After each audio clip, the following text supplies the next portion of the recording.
Hey guys, welcome back to another video on the Inside Spurs channel. Happy Tuesday. Hope your day is going as well as it could possibly do, whatever it is that you're doing. If you're at work, look, it's in the afternoon, you're halfway through, keep your head down, keep working.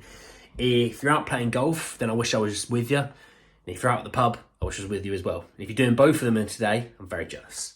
But this video is something a little bit different. We're not talking transfers as in particular of like who we'd go for.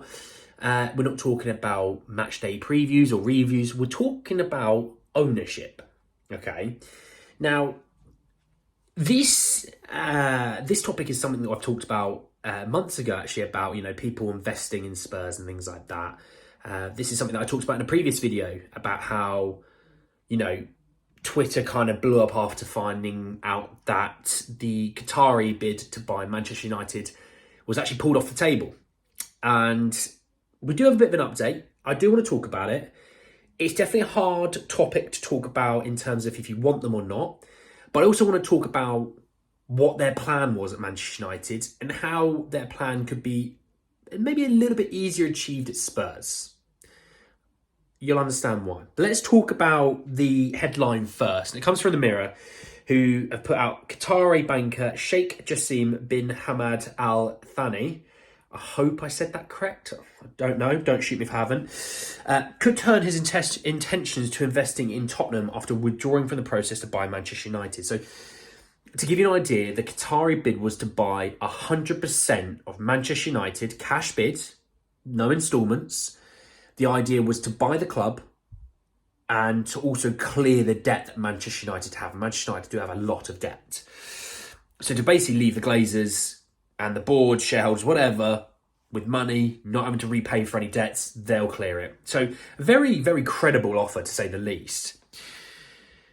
The reason I do want to talk about it, and I will talk about their Manchester United bid and how it does potentially become easier at Spurs, is a few-fold. But the idea was to clear the debt and then to restore Old Trafford to its former glory. Old Trafford, if you've not been there, decaying is the word I'm going to use. It looks great from a distance, but when you go up a bit close, you go, God, there's cracks, and then there's rust, and then there's this, that, and the other. It just needs an uplift. It takes a bit of money, I won't lie, but it needs an uplift because it's a magnificent stadium that requires a facelift. That's the way I would describe it. He also wants to redo he wanted to do was redo and facelift and improve Carrington, which is their training facility, the training ground. So he was going to do that. And then obviously, yes, he was going to invest quite heavily into the first team, as well as the city of Manchester itself and doing up the area around. So he had a lot of plans in place of what he wanted to do at Manchester United, but the Glazers, it's kind of come out, the Glazers never wanted to lose control of Manchester United. They just want a bit of investment into the club.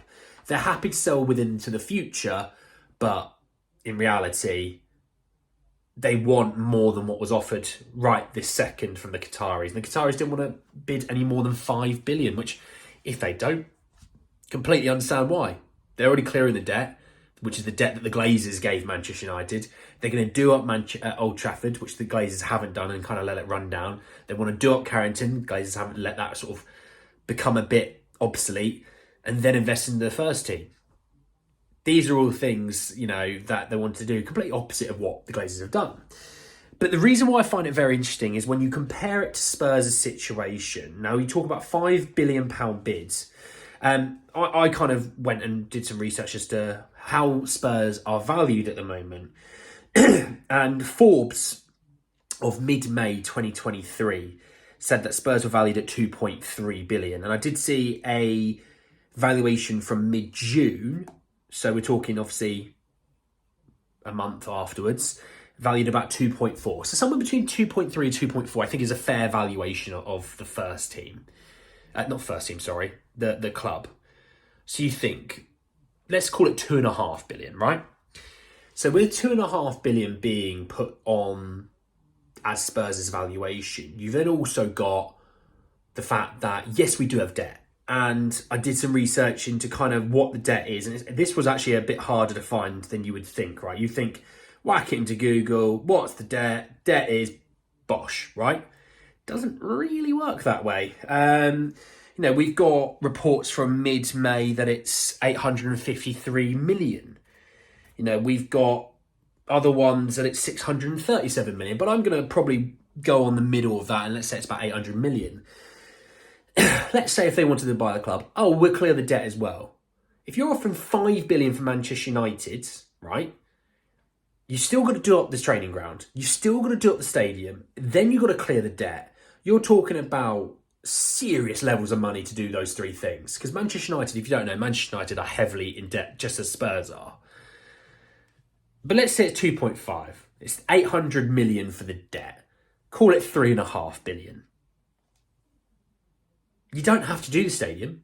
The stadium's already well ahead of its time. It brings in the NFL as well. They're looking to do that F1 track nonsense, whatever that was. I don't understand that one. That was mental. The idea you do F1 underneath the stadium, but hey, I think it's a go-kart, but you know what I mean. The training ground, England train there a lot because it's very good.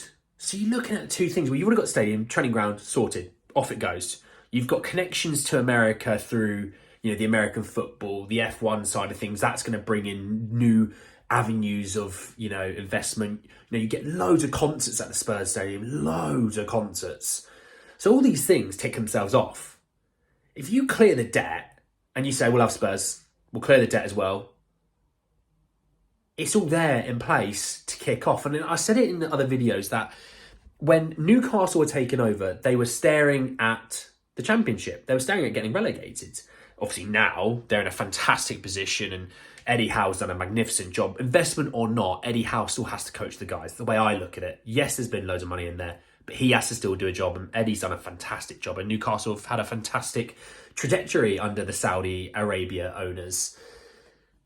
I compared to as we currently look at ourselves as Manchester City, as they were just climbing into that top four period, that 4th, 5th position, where the launch pad was there. They were about to go, and they're about to start climbing to the top, obviously, of now where they are being the top dogs in England. But they were there. They were close to being there. And they still had to, they were still in the process of sorting out the training facilities. The stadium actually is actually a very good stadium. I have seen the Etihad. It is a decent stadium. But they were sorting out the surrounding area and investing into the community as well.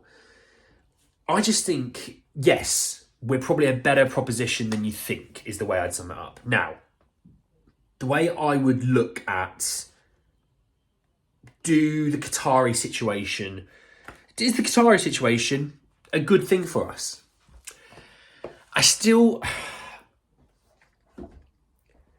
The way I look at it, if you look at it from a football aspect, if you ever want to win titles and be competitive in competitions on a regular basis, you need serious money. Man City have serious money.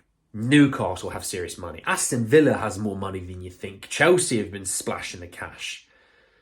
All these teams have a lot of money, right? And you've seen how Villa and Newcastle have sort of changed around once they got new managers in with a serious investment around them. You need that. You do. I think people look at the Brighton and they look at even Spurs to a degree with how they've kind of invested a little bit. You're not going to be competitive consistently. You can have your moments, but you're never going to be competitive consistently. People go, look at Leicester. Leicester did it. Leicester did it once. Leicester in the Championship only a few years later. Man City, they've been top dogs for ages. Liverpool were up there and fought them, and that's because you've got a generational manager in charge. So it's very difficult to do it. They did it, but they also invested their money very well. They didn't spend tons on Andy Robertson. They got Joel Matip for free. Yes, Alisson and Van Dijk were expensive, but when you sell Philippe Coutinho for 140 million, it kind of offsets it nearly. You look at Trent was on a free. Henderson was 15 million. Fabinho was, for his position, his player statue, actually not crazy expensive. They ended up selling him anyway and didn't really, they made the money out of him, You think, when you look at, yes, Darwin Núñez cost a decent chunk of money, but no one was really crazy expensive. They've not done a Man City where they spend 400-500 million on just the defence alone. What they did to battle Man City for all those years is nothing short of remarkable. To be competitive, you need consistent, serious investment, which this current ownership we have at Spurs wouldn't do that. So I'm and R in. Part of me goes, I really want to see what happens with Ange and this new system. Yeah, I'm not a massive fan of the current ownership model. I'm not. But we could have it worse. I would say that, yes. I want to see how Ange does. We've already seen 8 games, 9 games of competitive football, 1 in the cup, 8 in the league. So we haven't really got a very good pool to work with, if you know what I mean there. So I do want to see it.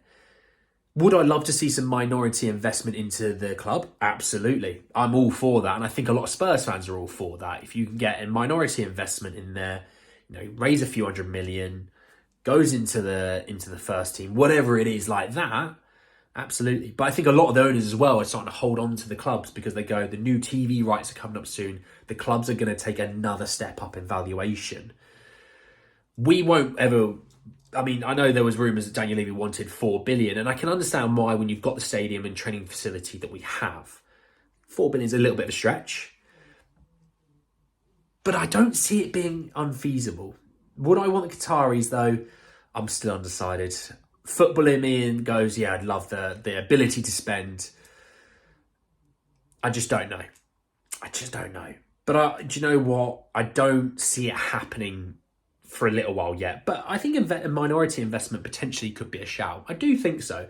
Even if it's just for a few percent to raise, 100, 150 million, where they don't have impact on the footballing side of things, they just want to invest into the club. I don't hate it personally. I don't. But we shall see.